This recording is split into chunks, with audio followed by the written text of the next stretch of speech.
ఏమైందిరా? జాబ్ పోయింది ఏంటి? జాబ్లో నుంచి తీసేశారు. ఎందుకురా? ఎందుకంటే గుడ్డోడికి కళ్ళు వచ్చిన తర్వాత చేతికర్ర ఉంచుతాడా? పాడేస్తాడు. ఏం కాదులేరా, నేను చూసుకుంటాగా, నేనున్నానుగా.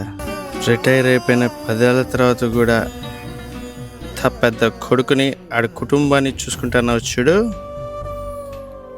ఆ ధైర్యం గవర్నమెంట్ జాబ్ ఇచ్చింది.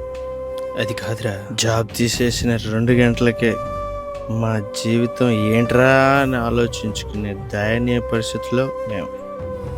ప్రైవేట్ జాబ్స్ ఇది కాదు, నీకు అర్థం కాదులే. ఆకు